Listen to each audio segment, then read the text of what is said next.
kuri Robertinho ku munsi w'ejo yari yahaye amahirwe umusore Souleymane Daffé, ariko nyuma y'umukino wo ku munsi w'ejo hari icyo Robertinho yabonye ndetse hari icyo wenda amutekerezaho. ngiye kubwira Robertinho ibindi bintu arimo arapanga kuri uyu musore Souleymane Daffé.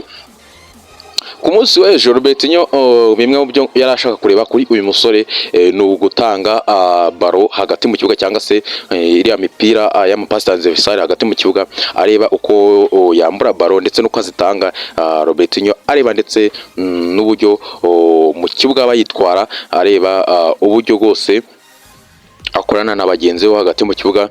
Ku munsi w'ejo rero Robertinho hari ibyo abonye ariko hari n'ibyo atabonye. Right, ku munsi w'ejo nyuma yuko uyu musore atari yagira fitness cyangwa se ngabe yatangira kugira umuvuduko mwinshi kuko nayo yaramaze iminsi adakina, Robertinho rero icyo yabonye nuko uyu musore azi kwambura baro byihuse Safont, azi kwambura baro, ashobora guhagarara kuri nimero 6 akaba rido offensive cyangwa se umukaseti pick, ushobora kuguma kuri 6 akaba yakwambura imipira. Ahubwo igisigaye ni ukureba ko azagerageza kunoza gahunda yo gutanga passes zinyura hagati mu kibuga, ariko byibuze pass transversal zinyura hagati y'abakinyi ba adversaire ubundi abakaba bakwihutisha umukino.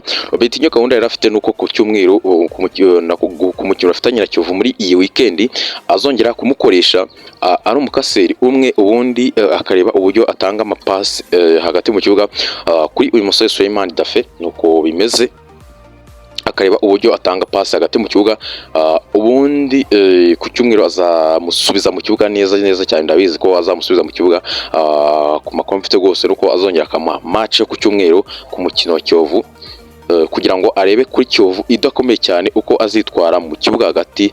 Ubundi arebe ko yahita amugira umukaseti pick, agahita akora mediane ya Souleymane Daffé ndetse na Richard Ndayishimiye na Muhire Keve kuri uyu musore Souleymane Daffé. Nuko bihagaze. Ndetse kuri Abdoulaye Diallo kutabanza mu kibuga, right, ntago ndamenye ikibazo cyabayemo 100%, ariko ku mukino bafitanye na Kiyovu bashakaga kuri uyu munsi bakinye igikombe cy'amahoro, bashakaga intsinzi. Niyo mpamvu mwabonye ko ikipe ya Sport yabanjemo ikipe ya mbere nk'uko nabibabwiye, ariko kuri uyu musore Abdoulaye Diallo ku cyumweru azahabwa iminota yo gukina. Niko bari kubipanga kugira ngo bazamutegurire match y'igikombe cy'amahoro yo kwishyura bafitanye na Rutsiro muri kira cyumweru. Bashaka kuzamuha iminota yo gukina ku munsi wo ku cyumweru, akamanza byubuze akamenyerana na bagenzi be ho gato, ubundi bakazamuha match yo kwa gatatu kuko Rayon Sport nimba yatsinze ibitego 2-1 yari yasuye. Ubwo ku munsi wo ku gatatu ishobora kuzoroherwa na match, ariko nta kwirara. Ubwo kuri uyu musore bazama iminota ku munsi wo ku cyumweru, Abdoulaye Diallo bamutegurira match yo kwa bazaba bafitanye na Rutsiro mu cyumweru kizakurikira. Ndetse ubwo tuzamubona uyu musore Abdoulaye Diallo. Ubuyobozi bwa Sport kandi bufite gahunda imeze gutya. Ubuyobozi bwa Sport bugiye gutanga prime kuri aba basore bahabwe prime yabo.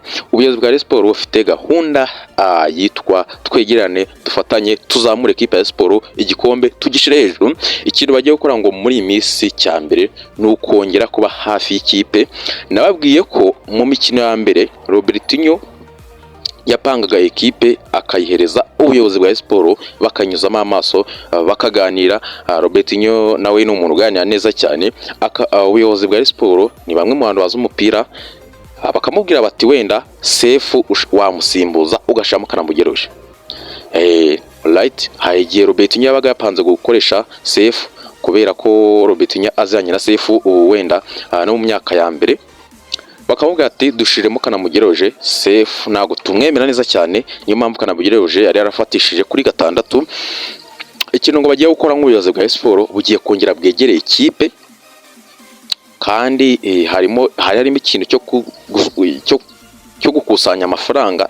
Bamwe na bamwe bakanga kwitanga muri ekipe ya Sport muri iyi minsi, ariko bigiye gucamo nabyo rwose. Ubuyobozi ngo bugiye kwegerana bwegere ekipe, mbese nta mukinyi uzongera kugaragara mu bintu byo kuregeza kabisa mu bakinyi bamwe na bamwe kabisa Azizi Basane bari muri iyi minsi kabisa bakoraga ibintu bitanoze.